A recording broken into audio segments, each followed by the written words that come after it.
Bonjour et bonsoir. Ce sont les milliers de compatriotes qui sont à travers le monde qui font aujourd'hui la fierté, la force de cette émission. Nous sommes encouragés par vous, votre présence, surtout quand vous vous abonnez. Si c'est votre première fois de suivre cette émission, n'hésitez pas de devenir membre en vous abonnant. L'abonnement vous permet de vous connecter avec nous lorsque nous sommes en ligne, en direct ou lorsque nous mettons une nouvelle vidéo sur la plateforme YouTube. Vous serez parmi les premiers à suivre cela. Mes chers amis, ce n'est plus un secret. Aux États-Unis et au Canada, beaucoup de gens ont adhéré dans Legal Shield. À travers notre chaîne, beaucoup de gens sont informés. Beaucoup nous appellent tous les jours ici. Nous enregistrons les gens. Si vous n'avez pas encore un avocat, vous habitez les États-Unis, vous habitez le Canada, ça c'est une opportunité pour vous. Appelez-moi. Mon numéro c'est le 972-891-0976. C'est mon numéro. Nous allons vous aider à avoir aussi un avocat. Ça coûte $24,95. Actuellement, il y a vol d'identité. YouTube, Facebook, Instagram, tous ces réseaux sociaux, ce sont des plateformes qui récoltent vos données, qui ont vos informations, qui ont votre âge, votre adresse, votre numéro de téléphone, votre email, votre nom. Partout là-bas, pour avoir ces réseaux sociaux, vous vous inscrivez, n'est-ce pas? Vous mettez vos coordonnées. Ou pour une application donnée, vous mettez vos coordonnées. Donc vos coordonnées là, chers amis, je vous informe que ce n'est pas seulement au travail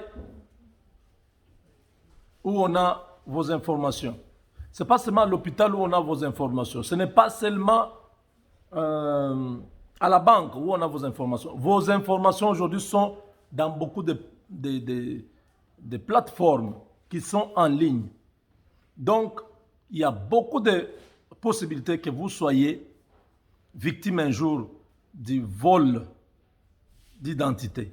Si on vole votre identité, cela veut dire seulement que on n'a pas besoin de votre porte-monnaie pour voir votre carte d'identité ou pour avoir votre carte bancaire. Non. Tout ce que je viens de citer là, vous avez déjà mis votre date de naissance quelque part, votre adresse quelque part, votre, je ne sais pas, âge, je ne sais pas, votre emploi, votre compte bancaire. Il y a beaucoup de choses qui sont déjà stockées, qu'on peut utiliser pour vous nuire. Alors, pour protéger votre identité, l'identité de vos enfants, les identités familiales, l'identité de votre femme ou de votre mari, nous avons ID Shield. C'est le deuxième produit que Legal Shield vous propose. Pendant tout ce temps, je vous parlais seulement des avocats. Maintenant, je vais commencer aussi de vous parler de ID Shield parce que c'est très capital. Vous ne pouvez pas vivre dans le monde moderne aujourd'hui sans protéger votre identité. Il y a beaucoup de choses qui... Peut-être vous n'êtes pas encore victime. Les jours que vous le serez, vous allez comprendre le pourquoi, la nécessité de mon intervention. Quand vous irez chercher une maison, on vous dit non, vous avez une dette de $30,000. Quoi? Moi? Oui. Vous avez pris une voiture quelque part. Non, je n'ai jamais pris une voiture. C'est en ce moment-là que vous allez ouvrir les yeux. Ça sera trop tard. Parce que même pour qu'on puisse prouver que ce n'est pas vous, ça vous prendra encore les avocats, beaucoup d'argent. En payant $29, vous pouvez éviter ça. Moi, ma femme, mes enfants, nous sommes dans Legal Shield pour la couverture des avocats. Si j'ai un cas, une situation, ce sont mes avocats qui seront à la barre pour me défendre, mais aussi j'ai protégé les identités de toute la famille. Leurs passeports,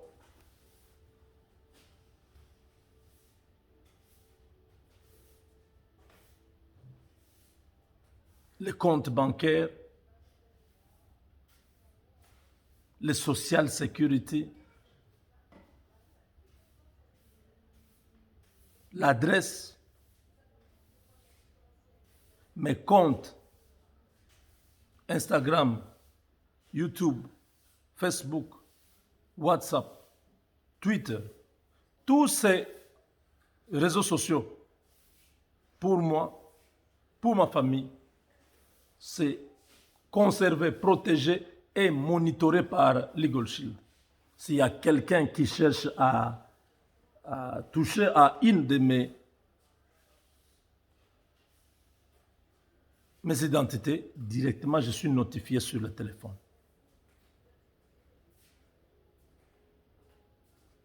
Si quelqu'un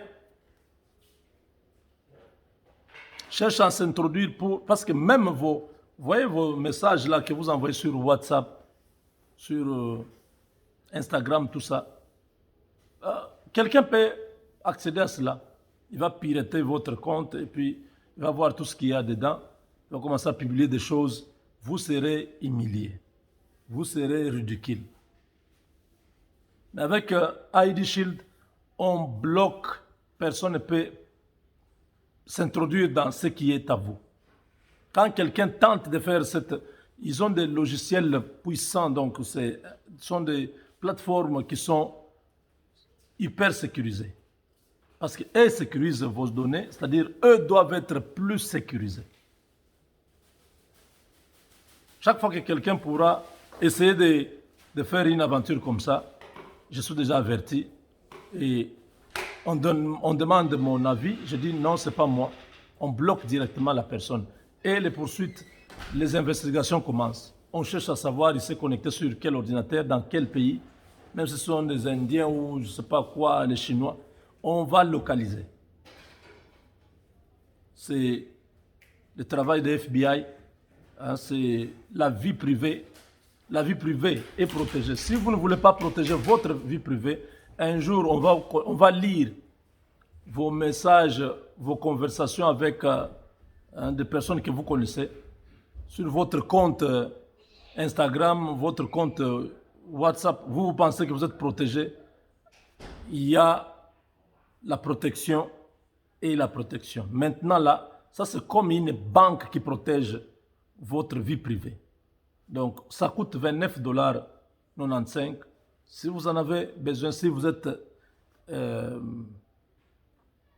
intéressé, appelez-moi. Mon numéro, je l'ai déjà donné. C'est le 972-891-0976. Vous prenez cette souscription. Vous avez la protection des avocats et la protection de votre identité. Chers amis, nous avons fait une émission il y a, je crois, 2 mois, si j'ai bonne mémoire, avec un frère qui est à Kinshasa, qui était dans l'armée, dont le père était dans l'armée. Lui a fait d'autres sciences.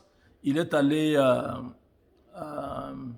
Kananga pour faire la formation, mais donc il n'avait pas pu, mais il avait été retenu pour enseigner à l'école de formation des officiers, EFO en sigle. Ce frère, nous avons fait avec lui une émission ici où vous avez beaucoup aimé.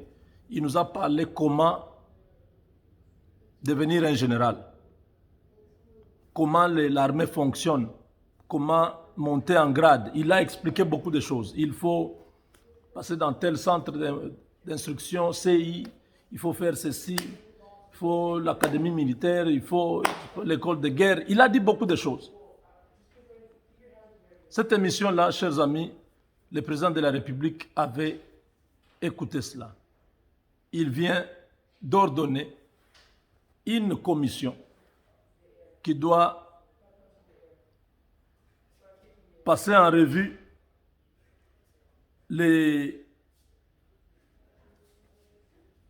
comment on appelle encore,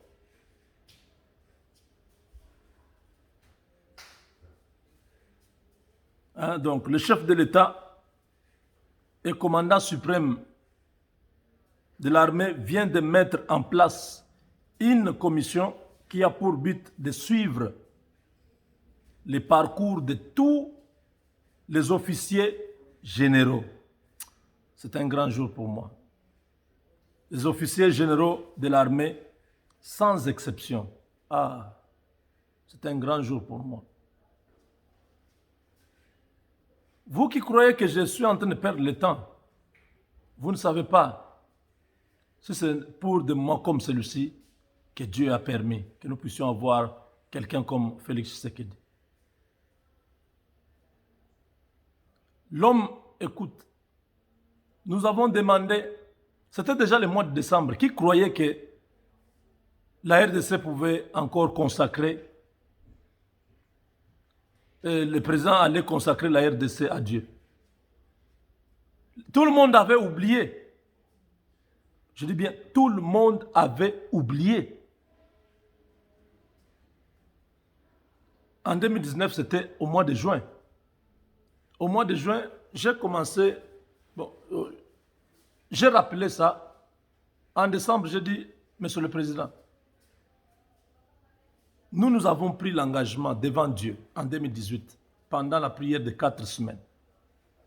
Nous avons pris l'engagement avec Dieu, nous avons dit, Seigneur, si tu nous libères de Kabila, si tu fais partir nos ennemis, les Rwandais, nous allons consacrer cette nation à toi. Le Congo sera un pays chrétien.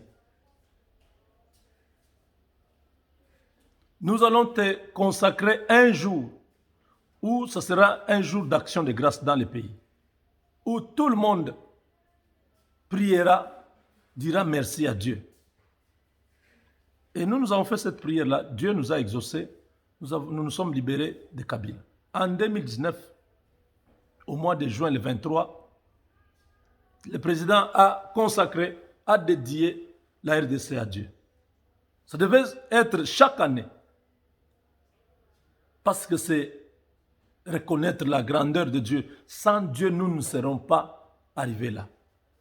Et cette année, l'année passée, disons, 2020, tellement il y avait beaucoup de défis, coronavirus, tout ça, les FCC qui embrouillaient de l'autre côté avec des menaces de destitution du président. Nous nous sommes retrouvés au mois de décembre. Au début du mois de décembre, j'ai dit, Monsieur le Président, ce n'est pas encore tard. Convoque la prière d'action de grâce pour la RDC. Même au mois de décembre, Dieu va nous écouter. Mes chers compatriotes, j'étais surpris de voir, nous étions déjà vers, je ne sais pas, le 17 ou le 18, un message est lancé. Le 31 décembre, nous aurons la journée nationale d'action de grâce. J'ai dit, oh, Dieu soit loué. Parce que Dieu nous exauce toujours. Il exauce toujours notre prière. Le président a été touché de pouvoir le faire même les derniers jours de l'année. Quelle grâce! Quelle grâce! Donc, le Seigneur est en train de travailler au travers de nous, ses serviteurs, pour libérer cette nation-là. Spirituellement, nous le faisons, mais aussi sur le plan médiatique, nous apportons notre pierre à l'édifice. Je pense que les générations qui viendront trouveront ce que nous avons fait. Diront, il y a eu des patriotes qui se sont battus pour la liberté de cette nation. Même loin aux États-Unis, nous avons apporté notre soutien. Et notre apport restera pour des générations. Ceux qui viendront après nous continueront à protéger ce patrimoine collectif. Et personne ne pourra assujettir la RDC comme ce que nous avons vécu avec les Rwandais. Maintenant, chers amis, c'est le message que je viens de lire J'ai fait seulement une émission avec un frère qui m'a dit, Jean-Claude, il y a du n'importe quoi dans l'armée. Il y a des gens qui ne devaient pas être même dans l'armée.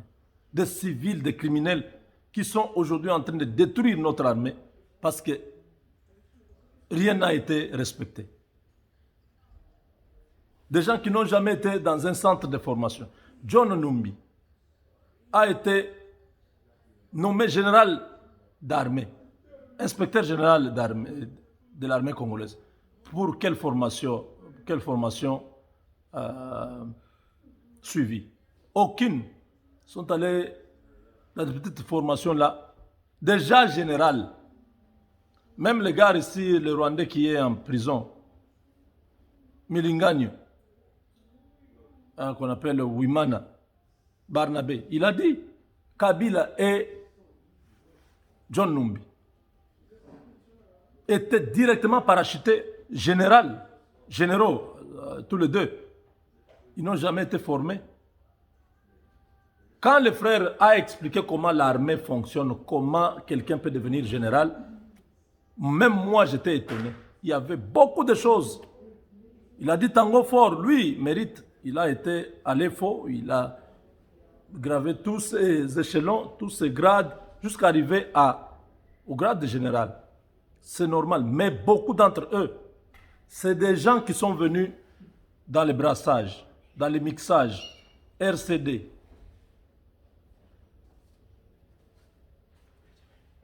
MLC, RCD-KML,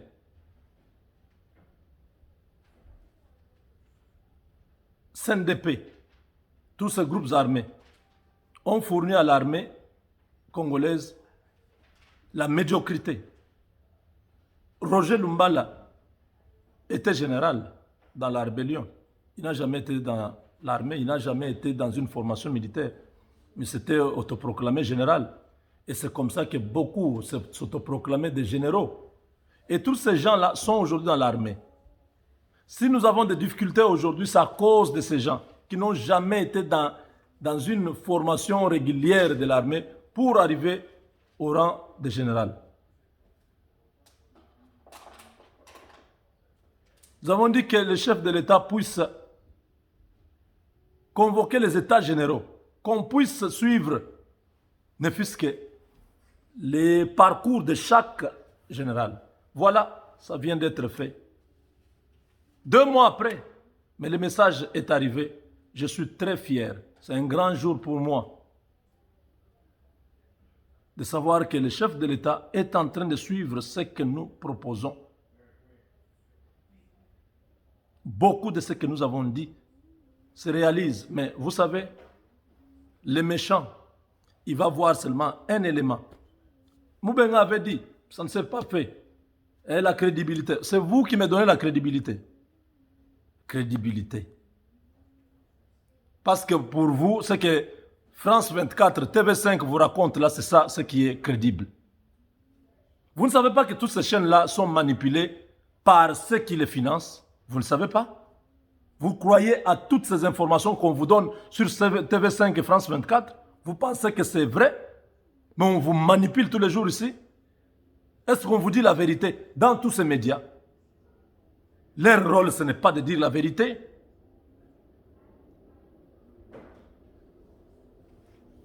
Coronavirus ici, vous ne connaissez pas la vérité de cette maladie? Les Français sont dedans. Ils ont fabriqué ce virus. Ils ont travaillé avec les Chinois. C'est eux-mêmes qui ont construit les laboratoires où le virus est sorti. Est-ce que les Français vous ont déjà dit la vérité? Parce que vous croyez à ces gens. Vous croyez aux médias impériaux. Vous pensez que c'est eux qui vous disent la vérité. Eh Moubenga, tu avais dit, ça ne s'est pas réalisé. Vous êtes seulement à plaindre. Suivez ce qu'on vous dit. Parce que eux, ce sont des blancs. Vous le croyez aveuglément. Tellement ils organisent les choses, ils présentent tellement les choses bien qu'ils ne peuvent pas vous dire autre chose. Ils vont vous dire les Français sont au Mali, ils sont en train d'aider à lutter contre le terrorisme. Ils vous disent jamais combien de Français meurent au Mali. Ils ne vous disent jamais combien la France est en train de piller ce pays africain. Ils ne sont pas au Mali par bonté ou solidarité, non. Pas parce qu'ils aiment les Maliens, non. Ils ne sont pas en Centrafrique, ils ont été chassés de la Centrafrique. Ces gens sont là-bas pour leurs intérêts. Ils sont au Niger, partout là-bas, ils prennent l'uranium. Et quand on va vous présenter, on ne vous présente jamais l'uranium qui est pris par Areva. On vous présente l'aide militaire que la France apporte à l'armée malienne. C'est ça les médias que vous suivez. Moi, je suis naturel. Ce que je dis, ça vient de mon cœur. Je le fais pour mon pays, pour l'Afrique. Parce que si le Congo sort de ce carcan, c'est fini, c'est toute l'Afrique qui est éclairée. La route partira de Tunis jusqu'à Cape Town. Une autre route partira de Mombasa au Kenya. Jusqu'en Afrique de l'Ouest, en Guinée équatoriale ou en Côte d'Ivoire ou quelque part. Ça passera par la RDC. Le Congo pourra connecter toute l'Afrique. Vous devez savoir le rôle du Congo. Actuellement, nous nous battons pour que l'ennemi soit défait totalement. Le président vient de mettre en place une commission qui va suivre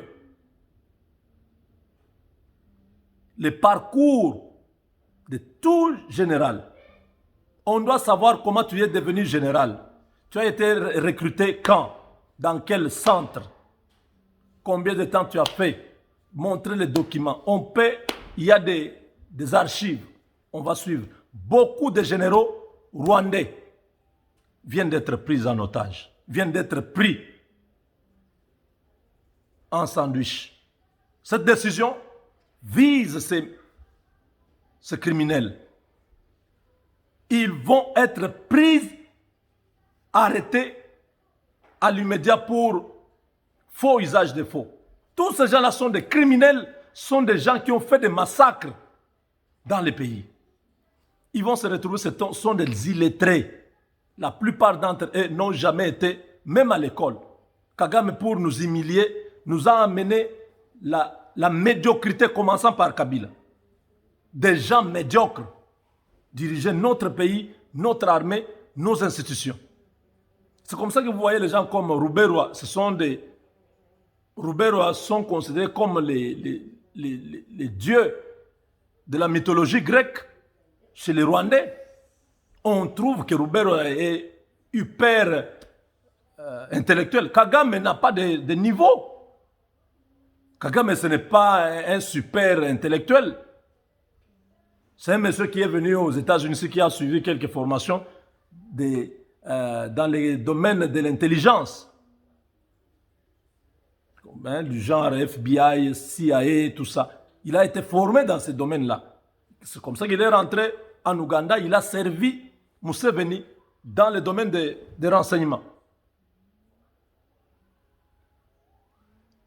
Comme c'est un homme qui était préparé par Museveni, c'est comme ça qu'il va conduire la rébellion jusqu'à prendre le pouvoir au Rwanda après l'assassinat du président rwandais. C'est ça qui s'est passé. Ce n'est pas des hommes aussi à une grande vision pour diriger un pays. C'est comme ça que vous le voyez, ils tournent en rond. Les gens voient quelques réalisations au Rwanda là-bas. Kagame, c'est quelqu'un qui utilise toujours les médias, la manipulation. Il est présent dans les médias. Chaque fois, il doit présenter quelque chose, il doit présenter les bons côtés. Kigali, là, on vous montre toujours la ville qui a été construite, tout ça. On ne vous montre pas les pauvres qui souffrent. Les gens qui n'ont pas de voix au Rwanda. Ça, c'est Kagame. Cette manipulation-là que nous avons appelée au Bwenge, il attire les touristes, ils sont bien traités, mais on ne montre pas la face cachée du Rwanda. Parce que même les journalistes ne sont pas admis à faire ça. C'est difficile. Vous ne pouvez pas avoir les images de... Tous les boîtiers ont été dégagés de Kigali. Tous ceux qui sont malformations, tout ça, ont été dégagés. Je ne sais pas si on les a mis dans des sites appropriés au Rwanda. Tout ça pour montrer l'image belle de la capitale. Kagame nous a envoyé tous ces déchets de l'armée rwandaise devenir général chez nous. L'exemple est là, non? Kundabatware. Des gens qui n'avaient pas un niveau sont venus créer les massacres chez nous. L'autre qui a la CPI là, Tanganda, incapable même de s'exprimer comme ça en français ou en anglais. Il parle en Kinyarwanda. Des illettrés ont été faits généraux chez nous. Paul Kagame a une petite vision. S'il avait une grande vision, Kagame n'allait pas faire ce qu'ils ont fait avec Kabila au Congo. Il allait maintenir Kabila au pouvoir, attirer les investisseurs, créer un climat de stabilité dans le pays, créer beaucoup d'emplois. Là-dedans, il vole aussi, il arrange les Rwandais, mais il fait du bien aux Congolais. Et le pays se développe. Personne ne pouvait même s'apercevoir que Kagame est en train de diriger le pays. Les gens ont compris quand ils ont vu que le Rwanda est en train d'avancer. Au Congo, il y a des morts, il y a des crimes, il y a ceci. Ah bon, ces gens ici sont des criminels. C'est comme ça que la guerre a commencé contre ces gens. C'est ça la vérité. Aujourd'hui, avec ce que Tshisekedi vient de faire, tous ces généraux rwandais, et même congolais, disons, parce que les Jean-Claude Delphin Kayimbi là, tous c'était vraiment des gens de basse classe qui n'avaient pas un niveau de pouvoir devenir général. Des gens qui n'avaient pas fait preuve, comment on dit, le haut fait d'armes. Ils n'ont jamais démontré cela pour être général.